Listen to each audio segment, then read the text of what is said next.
안녕하세요. 네, 오늘 바쁜 시간 내주셔서 감사드립니다. 이렇게 찾아와 주셔서 감사합니다. 그게 이제 잔디광장이지 않습니까? 좋대. 네, 뭐 분수도 있고.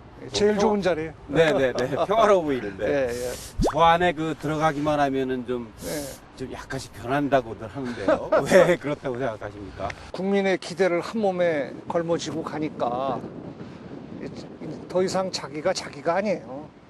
공인이기 때문에 항상 뒤에서 감시하는 사람들도 많고 네. 기대하는 사람도 많고 그러니까 좀 자기도 모르게 마음이 좀 무거워지기도 하고 좀 대가 세지기도 하고 네, 네. 투쟁적이 되고 네. 그래서 평소에 좀 알고 나면 부드러운 남자들도 네. 저 안에 들어가면 강해지죠. 그래서 그런 말이 나오는 걸 겁니다 아마. 의원님 같은 경우도 그렇게 변하셨나요? 네, 물론이죠. 부처님 같은 사람이란 말을 많이 듣고 점잖습니다만 네, 네. 저 의사당 안에서는 점잖은 건 그것은 퇴짜예요. 네.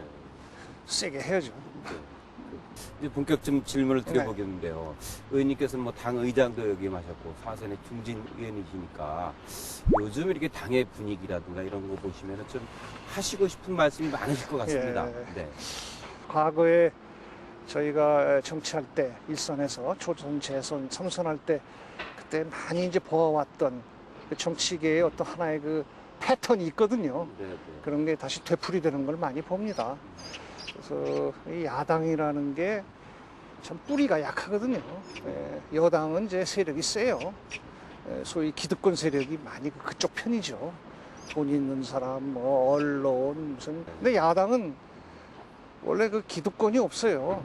그리고 그러다 보니까 안에 그 계파 계보가 많습니다. 네, 네, 그렇죠. 연합군이에요, 연합군. 여당은 일사불란하지 않습니까? 네. 한번 딱 명령 내리면 그걸로 끝이에요. 그래서 이 야당이 여러 가지 일에 시끄러운다는 것은 어제 오늘 얘기는 아닙니다. 네. 근데 그걸 다 그때마다 이제 극복해 가면서 다시 이제 결집을 하고 해서 여기까지 온 거죠. 근데 특히 뭐 최근에 4.29 재보궐선거에 또 전왔으니 4대 빵으로 전왔으니 네. 그 당연히 뭐 조용할 리가 없죠. 그래서 또 다시 이제 나와서 책임져라, 뭐 원인이 뭐냐 이제 이런 걸 말이 나오는데, 그래서 그 덕분에 또 혁신이 되는 거예요. 네. 우리가 모자란 게 뭐냐, 국민에게 모자랐던 게 뭐냐, 그런 기회에 또 우리가 반성하고 혁신하는 기회가 되는 거라서 매를 맞는 거죠. 매를 맞아야 잘 되는 거 아닙니까? 그렇겠죠. 그래서 예, 예. 중심을 잡아가고 있습니다. 그래서 뭐니 해도 당의 안정이 돼야 돼요. 안정이 돼야 되고, 이 국민이 우리 야당에게 제일 보기 싫어하는 모습이 불안한 거거든. 그렇죠. 예. 분열되고 싸우고 하는 거니까 네. 안정이 돼야 되는데, 그러려면 리더십이 확립이 돼야 됩니다. 네. 좀 기다려 보십시오. 네, 또 여기 알겠습니다. 오뚜기처럼 다시 또 일어설 겁니다. 네, 알겠습니다. 네. 의원님께서는 유사 출신 의원으로서 그동안 예. 많은 입법 활동을 해오셨는데 그동안 뭐 대표적인 거 있다면 소개 좀 해주시죠. 가장 좀 내놓을 수 있는 것은 제가 재선 의원 시절에 네. 그때 노무현 대통령 당선되자마자 그 노무현 대통령의 힘을 빌려가지고, 네. 의석은 적었지만 여당이었었어요. 네, 네. 그래서 정치개혁위원장을 제가 맡았습니다. 네. 그때 민주당의 최고위원이면서 정치개혁위원장을 맡아가지고 많은 정치개혁 입법을 했어요. 그때 참여연대, 중앙선관위하고 이렇게 연대해가지고 정치자금법, 선거법, 정당법, 이 정치관계 세계법을 아, 그때 완전히 고친 겁니다. 네. 그 때문에 오늘날 네. 돈 안 쓰는 정치 예. 많이 깨끗해지지 않았습니까? 네. 그 돈을 의원들이, 정치인들이 받지도 못하게 하고 네. 쓰지도 못하게 하고, 조금만 돈만 원만 받아도, 돈만 원만 써도 네. 바로 당선부여, 이렇게 되는 너무하다 싶을 정도의 개혁, 정치개혁 입법을 해놨지요. 그것이 저는 두고두고 제가 우리나라 정치계에 기여했다라는 그런 자부심을 갖고 있습니다. 큰 일을 하셨네요. 그때는 좀 막 개혁 정신에 네. 충의를 해서 그렇게 했는데, 요즘 와서 보면 네. 너무 세게 개혁을 한 것 같아요. 정치인들의 생활을 너무 옥죄인 거 아니냐. 네. 너무 후원해서 제대로 못하게 하고. 그렇죠. 예, 그래서 또 제가 경조사에도 전혀 참여를 못하게 했습니다. 네. 조화 같은 것도 못 보내게 하고, 네. 축의금도 못 내게 하고. 근데 그것은 우리가 지역구 활동을 하면서 좀 너무한 거 아니냐, 그런 비판도 지금 해요. 네.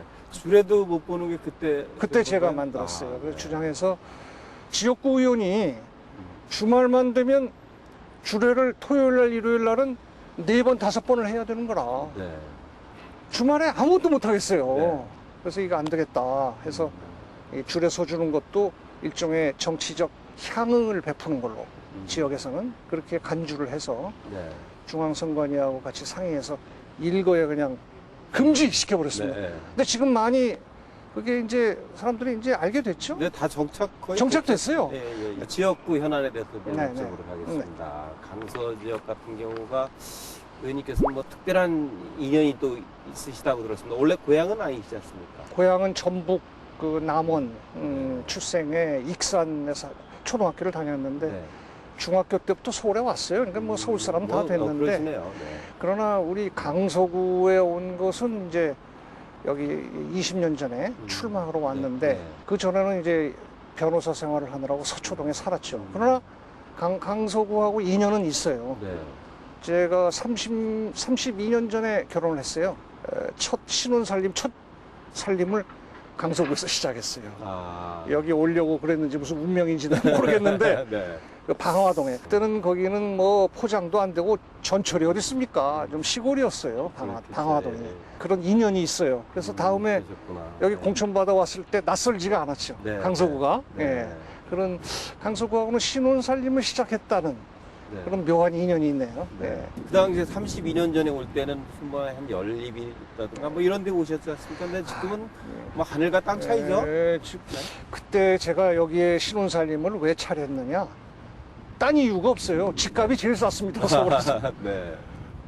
이 버스 노선 하나밖에 없는데 버스 종점에서 내리는데 아스팔트가 안 돼 있는 거예요. 네. 그래서 그 당시 강서구 거기 방화동에서 살려면 안에는 없어도 되는데 네. 장화 없으면 장화, 비 오는 네. 장화가 없으면 안 된다 이런 말이 있을 정도였는데 그만큼 집값이 제일 쌌기 때문에 왔어요. 근데 제가 여기 이제 지역구로 오면서 아무래도 지역을 맡으면 지역 발전을 시켜야 되는 거 아닙니까? 네. 그래서 많은 노력을 해서 최근에는 뭐 전철 노선도 많이 생기고 또 고층 뭐 아파트 고층 빌딩도 많이 생기고 네. 뭐 땅값이 너무 많이 급히 올라가지고 네. 서민들이 다 주변 지역으로 좀 쫓겨나는 형편이에요. 원주민들은 예, 땅값이 올라가지고 또 마곡지구 같은 거 생기고 네. 그래서 제가 여기 지역구를 맡은 지 20년 만에 음. 뭐 굉장히 변했죠. 말씀하실 때 마곡지구 같은 경우가 요즘 뭐 가장 뜨고 있는 지역 중에 하나다 이런 얘기가 있어요. 예. 강서구 지역 발전 어떤 계획이라든가 추진되고 있는 상황에 대해서 좀 얘기 좀 해주시죠. 뭐 마곡지구 개발은 제가 여기 초선 때 와서부터 시작한 겁니다. 네. 그때 노현송 구청장이 이제 또 그때 구청장 초선으로 있었어요. 그래서 같이 이제 협력해서 이제 마곡지구 개발이 그때 무기한 보류도 있었습니다. 아, 네.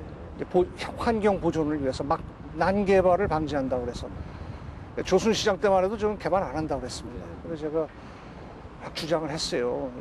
여기를 개발해야 된다. 그랬더니 이제 고건시장이 들어오셨잖아요.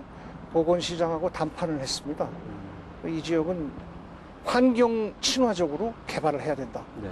그래서 고건시장께서 결심을 해주셨어요.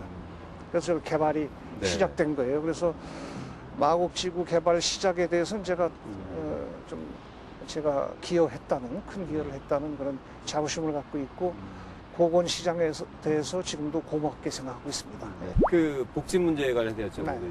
이렇게 의원님께서 보편적 복지 쪽을 좀 비중을 많이 두고 계신데 그 지역 주민들의 복지 사업 같은 경우 있다면 몇 가지만 좀 소개해 주시죠. 예, 우리 강서구는 그 기초생활 보장 대상이라든지 네. 그 어떤 생활보호 대상이 되는 서민들의 특별히 많은 곳이었었어요. 강서구가 네. 노원구와 함께 그 영구임대 아파트가 네. 노원구하고 강서구가 제일 예. 많았지 않습니까? 근데 요즘은 또 많이 바뀌고 있죠. 아까 얘기했듯이 이제 좀 많이 개발이 되면서 네. 그런데 여전히 그분들이 이제 사시기 때문에 이 복지비가 61%에 달해요. 네. 강서구 지출 예산에 61%가 복지라 네. 이게 참 복지 비용이 참 어떻게 보면 과중하다고 볼 수가 있습니다. 다른 지역도 뭐 거의 요새는 그 공통입니다만 특히 강서구는 그렇습니다. 그래서 무엇보다도 뭐 모든 복지 정책 하지만은 제일 가는 복지 정책은 네. 복지 이 예산을 많이 투입하는 거예요. 돈이 있어야 하는 거거든. 네. 뭐 정책을 이렇게 바꾸고 저렇게 바꾸고 그런 게 중요한 게 아니라 돈. 그래서 저는 이제 국가 예산이라든지 또 서울시 예산을 좀 가급적이면 좀 더 우리 강서구에 갖고 와서 강서구에 투자를 하는 복지 비용 그렇게 애를 썼고 최근에는 우리 지방세법을 네. 개정해가지고 과거에는 그 강남 3구만 거기는 사정들이 좋잖아요. 잘 사는 사람들이 많으니까 강남 3구에게만 그 재산세가 집중되지 않고 재산세에 거둔 거 절반은 네. 각 구청이 절반은 골고루 나눠 쓸 수 있도록 그렇게 지방세법을 네.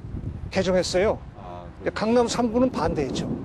그러나 이제 저희 이제 강서구를 비롯해서 우리 이제 주로 새정치 민주연합 의원들이 계신 곳에서 그걸 개정을 해가지고 이제 많이 좀 네. 옛날보다는 돈을 좀 공급하는 그런 하나의 그런 예가 있었고요. 하여튼 서울시 예산, 국가 예산 많이 갖다가 구청장에게 네. 갖다 주는 거 네. 그게 저희 중요한 임무입니다. 예. 많이 이렇게 갖다 주시면 또 이렇게 어느 분들은 뭐 제가 가져왔다 그러는데 그런 건 없습니까? 뭐 지역 발전에 뭐 여야가 어디 있습니까? 다 공동 노력을 하는 거고 네. 제가 한다고 해도 저 혼자 하는 건 아니고 구청장도 나름대로 발로 뛰어야 되고 또 우리 시의원, 구의원들이 있지 않습니까? 네. 요즘은 지역 일은 역시 지방의원들이 의 몫이에요. 우리 그 강서구 지역 같은 경우는 수도권 지역에서 뭐 거의 안 다녀오신 분이 없을 정도로다가 공항이 있으니까요. 상대적으로 공항 때문에 보는 상대적 피해도 있지 않습니까? 고도 제한 같은 게 상당 부분 완화됐다는 얘기가 들었습니다. 예, 최근에 항공법이 개정돼 가지고 좀 고도 제한을 완화시킬 수 있는 재량을 정부에게 줬어요. 네. 과거에는 국제 민간 항공기구 이카오, ICAO 민간 항공기구가 정해놓은 엄격한 국제 조약 규정이 있습니다. 여기를 벗어나지 못한다고 해가지고 뭐 예를 들면은 뭐 이 김포공항 주변 지역은 뭐 해발 뭐 한 57, 8m밖에 못 짓는다 이런 제한이 있었거든요. 그래서 정부 보고 좀 고도 제한을 완화해 달라 우리 저 요구를 해도 지역에서 요구를 해도 아이 국제 민간 항공기구 규정인데 어떻게 하냐 그러고 정부가 소극적으로 나오고 그랬단 말이에요. 그래서 저희가 이 비단 이 이제 강서구만의 문제가 아니라 전국적인 문제입니다. 김해공항도 있고요. 그래서 강원도의 양양공원 뭐 이런 데 있어서 자기 지역구에 공항, 국제공항을 가지고 있는 의원들 한 20여 명이 네. 모였습니다. 네. 모여가지고 고도제한 완화 연구회를 만들었어요. 그리고 제가 그걸 위해서 국토교통위원회에 들어간 거죠. 그래서 20여 명이 지난 3년간 많은 연구를 했어요. 그래서 항공법을 개정해서 네. 국제 규정만 지킬 것이 아니라 우리 정부가 자발적으로 자율적으로 네. 항공학적 검토라는 게 있어요. 항공학적 검토를 해서 네. 완화시켜라. 그렇게 정부에게 그런 재량권을 주는 입법을 했습니다. 네. 정부가 앞으로 좀 그걸 전향적으로 고려하기로 저희가 법을 바꿨기 때문에 제가 상임위원회에서 국토교통 장관 보고 그랬어요. 자, 이렇게 법을 바꿔놨으니까 당신들 이제 맨날 그 국제 규정 탓만 하지 말고 네. 네. 항공학적 검토를 해서 좀 완화시켜라. 어떠냐 그랬더니 그렇게 하겠다고 장관이 약속을 했기 때문에 앞으로는 좀 많이 여지가 생기지 않을까 이렇게 큰 기대를 하고 있습니다. 근데 이 문제도 뭐 저희 국회의원들뿐만 아니라 수십 년간 지역사회, 그 시민사회에서 또 자치단체에서 노력을 한 그런 해서 여론을 일으켜준 그 덕분이라고 생각합니다. 네. 이건 이제 그 자체가 몇 미터에서 몇 미터로 내려온 게 아니라 그런 여지를 이제 이제 준 거니까. 이제 정부 내에 네. 항공학적 검토위원회가 생겨요. 전문가들로. 네. 그래서 이 지역은 어디까지는 완화해도 되겠다. 되겠다. 뭐. 예. 요즘 비행술이나 뭐 비행장의 그 전자기기 얼마나 발달했습니까? 이제 그렇게 위험하지 않거든요. 이제 거기서 구체적인 경우에 심사를 하게끔 돼 있습니다. 네. 네, 알겠습니다. 말씀 잘 들었고요. 네. 지금 일광욕을 하신 겁니다. 지금 자리를 옮겨서 따뜻하고 좋네요. 살아온 얘기 좀 들어보도록 하겠습니다. 예, 예.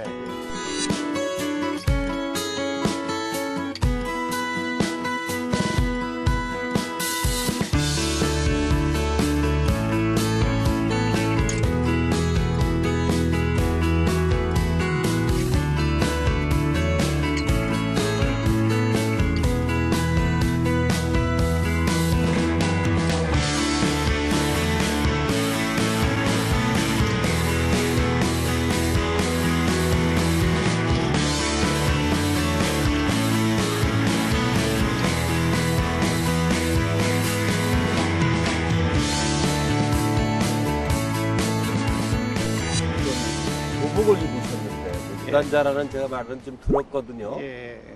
솔직히 말해서 어려서부터 여기까지 했죠. 네, 네. 저희 아버지가 무인이고 저희 형도 유도 네. 국가대표까지 했어요. 그래서 저희는 어려서부터 운동을 해야 되는 줄 알고 그래서 중학교 때부터 태권도를 쭉 했습니다. 국기원에서는 3단까지 했고 네. 도장에서는 4단까지 했어요. 네. 네, 근데 지금도 국회 태권도 도장을 제가 주장해서 만들어 놨어요. 일주일에 한 번 정도는 나가서 지금 운동을 합니다. 네. 그래서 태권도는 제 인생에서 제 가장 큰 위안이고 저희 그 버팀목이고 그래서 저희 애들도 다 시켰습니다. 네. 그 사진인데 국회 도장이에요. 국회 도장이요? 예. 마이크를 들고 계신 거 보니까 뭐 인터뷰를 하시는 것 예, 같기도 제가 하고요. 네. 옛날에는 안경을 쓰고 다녔습니다. 네. 제 변호사 때인데요. 변호사 때 이게 1990년도 약 4년 동안 제가 TV 프로그램, 네. 토론 프로그램의 사회를 봤어요. 사회 여러 가지 문제에 대해서 토론을 하는 네. KBS의 여의도 법정이라는 프로그램이 있어요. 뭐 시사적인 내용이겠네요. 시사뿐이 아니라 일상생활에 대해서 일상생활. 뭐 이제 시민들끼리 토론을 하는 거예요. 그때 변호사로서 그런 프로그램의 앵커 사회를 맡은 건 제가 처음이었었습니다. 처음 있습니까? 예. 그래 얼굴이 많이 이제 알려져서 네. 그 덕분인지 탓인지 네. 정치계에 들어오게 된 정치계로 거예요. 인권 변호사도 활동하셨죠? 예, 제가 예. 민주사회를 위한 변호사 모임 그 초창기 제가 네. 멤버예요. 아. 그때 뭐 박원순 변호사도 그런 그 민변 소속이고요. 문재인 변호사는 그 당시 부산에서 네. 민변 회원이었어요. 그러다 보니까 이 뭐 돈 받고 변론하는 것보다는 무료 변론이 많아요. 네. 시국 사건이라든지 또는 서민들 변호사 선임할 돈이 없는 사람들 이런 걸 하다 보니까 이 경제적으로는 참 별로 재미를 못 봤습니다. 저 사진은 참 감회가 깊습니다. 이 당시 저는 아직 변호사였습니다. 네. 국회의원이 아니 빠치가 변호사 빠치입니다. 뭐냐? 예. 당선은 됐어. 1996년도 네. 4월 달에. 근데 아직 국회의원 선서는 안 하고 이 사진은 그 당시 새정치국민회의 김대중 대통령 이희호 여사 모시고 우리 당선자들이 네. 선거 끝나서 당선자들이 전국 일주를 한번 했습니다. 쭉 갔는데 남원, 제 출생지 네. 남원의 남원, 네. 광한루 그 유명한 오작교 입구한 네. 부부동반으로 네. 같이 가서 총재께서 신 변호사 이리 와 당선 기념으로 한번 찍어 그래가지고 옆에서 찍은 거고 막 의원님 사모님은 그 이제 변호사 되셔가지고 좀 돈 좀 많이 벌어 올까 했더니 인권 변호사 활동하셔. 그다음에 이제 TV로다가 좀 한참 알려져서 좀 수입이 생기나 했더니 정치한다고 그러죠. 그래요. 반대했죠. 예. 자기 남편이 또 아들이 하던 좋은 직업 놔두고 정치계에 들어간다. 들어가서 당선될지 낙선될지도 모르는 그 판에 뛰어든다는 걸 찬성할 만한 부인이나 어머니가 있겠습니까? 그 당시만 해도 정치는 돈 없으면 못한다 이런 말이 있었어요. 근데 저도 전셋집 살고 있었어요. 내 집도 없었습니다. 제가 그래서 김대중 총재님한테 그때 그랬어요. 일주일만 여유를 주십시오. 고민 좀 하게. 내가 해야 되느냐 말아야 되느냐. 일주일 내내 고민하다가 제 바로 위에 형, 그 유도한 그 운동선수 형하고 네. 형이 해보라고 적극 그 권유를 합디다. 그래서 결심을 하고 일주일 후에 하겠습니다. 제가 네. 김대중 총재한테 대답을 했습니다. 네. 했는데 떨어졌으면 어떻게 뻔했어요. 다행히 돼서 다행이죠. 네. 예. 미안합니다. 지금도 생각해 보면 국회의원 부인이라는 게 좋을 게 하나도 없어요. 남의 그 감시받고 맨날 욕 먹고 국회의원 칭찬하는 사람 보셨어요? 전부 비난하거든. 그러니까 참 그 마음대로 못해요. 이거 한 지도 20년이 됐는데 잘 버텨준 아내에게 고맙게 생각합니다. 표정이 좀 먹먹하신 느낌입니다. 가만 보면 제가 눈물을 흘리고 있습니다. 이건 뭐냐면 2007년도에 열린우리당 네. 해체를 선언하는 전당대회예요. 전국 네. 대의원대회. 아. 저는 열린우리당 해체를 반대했었습니다. 그런데 열린우리당의 다수가 열린우리당 해산하고 모든 야당과 통합을 해서 새로운 통합신당을 만들어서 네. 한나라당하고 붙어라, 싸워라. 네. 그런 압력이 있었어요. 국민적 압력이. 열린우리당 인기가 좀 많이 떨어졌었거든. 그래서 저는 끝까지 반대했습니다. 열린우리당 네. 사수파였어요. 근데 뭐 대세가 그렇게 되니까 어쩔 수 없어서 지금 전국 대회 아닙니까? 열린우리당 전국 대회, 대의원 대회입니다. 여기 대의원 대회에서 대의원으로 이제 참여해서 제가 한때 당 의장, 당 대표로 있었던 정말 정들었던 열린우리당의 해체를 선언하는 전당대회에서 연설하는 겁니다. 네. 그러니 제가 100년 가는 정당을 만들겠다고 만든 정당인데 만든 지 3년 만에 해체를 하게 생겼으니 너무 원통하고 서러워서 제가 눈물을 흘리는 장면입니다. 그래서 제가 마지막으로 그랬죠. 우리 대의원들 보고 열린우리당은 영원하다. 열린우리당 만세! 그러고 제가 내려왔습니다. 근데 그게 어떻게 언론에 실렸더라고. 슬픈 가슴 아픈 추억입니다. 본인 말씀 듣다 보니까 어느덧 시간이 좀 거의 다 됐습니다. 못하신 말씀이 있을 듯 싶어요. 뭐. 좋은 얘기 많이 나누고 보니 참 후련하네요. 네. 감사합니다. 근데 제 뜻을 실현할 수 있었던 것은 무엇보다도 우리 지역의 유권자들이 꾸준히 저를 밀어주신 그 덕분이라고 생각합니다. 그래서 여기에 보답을 해야 한다 이렇게 생각하고 제가 지금 국토교통위원회에 있어요. 근데 국토교통위원회에 들어온 이유는 우리 지역의 발전을 위한 지역 사업을 하기 위한 겁니다. 그래서 아까 뭐 고도 제한 완화도 있고 뭐 경인 고속도로 지하화 사업도 있고 합니다만 제가 가장 큰 그 과제로 삼는 것은 서부 지역 전철망 건설입니다. 특히 한강을 건너가는 전철이 없습니다.